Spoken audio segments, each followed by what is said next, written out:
Bonjour, dans cette vidéo nous allons voir comment lister les utilisateurs d'une base de données MySQL. Alors il est arrivé à tout le monde de commencer un projet, de le laisser quelques jours en suspens et puis de ne le reprendre que quelques temps plus tard.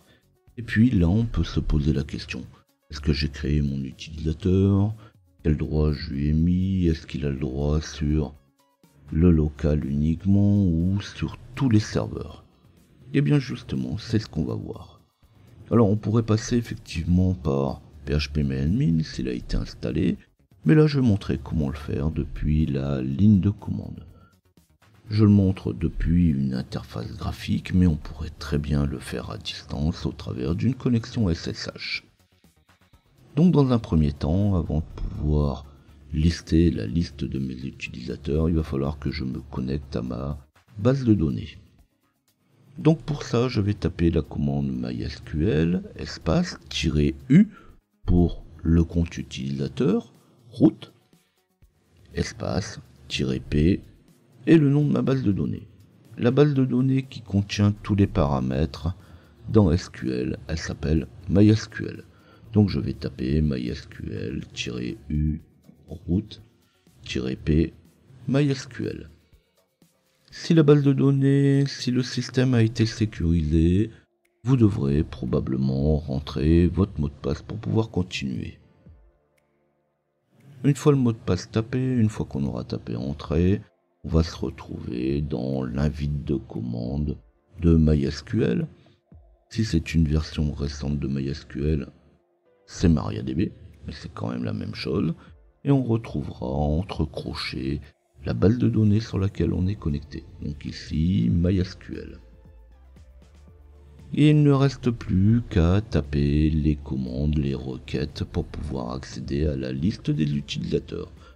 Donc pour ça, on va utiliser une commande select, espace, étoile, espace, from, et la table qui nous intéresse, user. Et on termine une requête toujours par un point virgule, ce qui va me donner select, espace étoile, espace from, user, point virgule. Et là on va afficher la table utilisateur complète avec tous ces champs et tous ces enregistrements.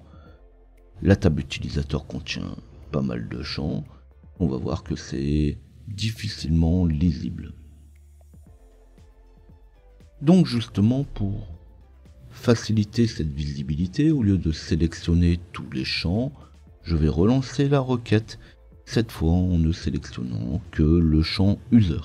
Donc je vais faire un select user espace from et la table user et toujours mon point virgule à la fin.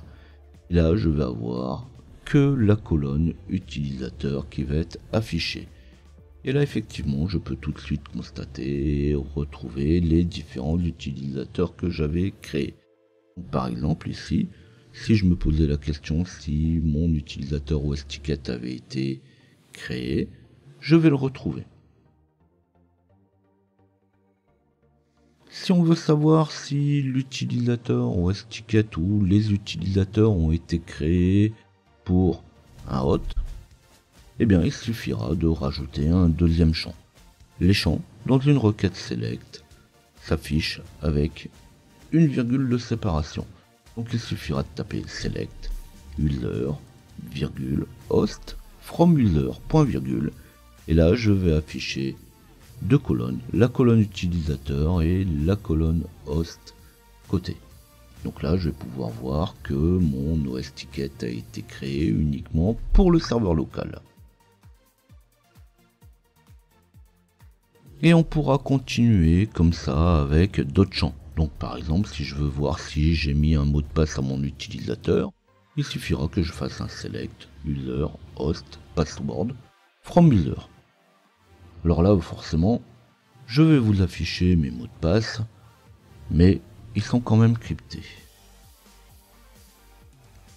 Si la vidéo vous intéressait, n'oubliez pas de liker. N'hésitez pas à vous abonner ou aller visiter mon site web LJP Info. Laissez vos commentaires, n'hésitez pas à me laisser vos suggestions et je vous dis à bientôt.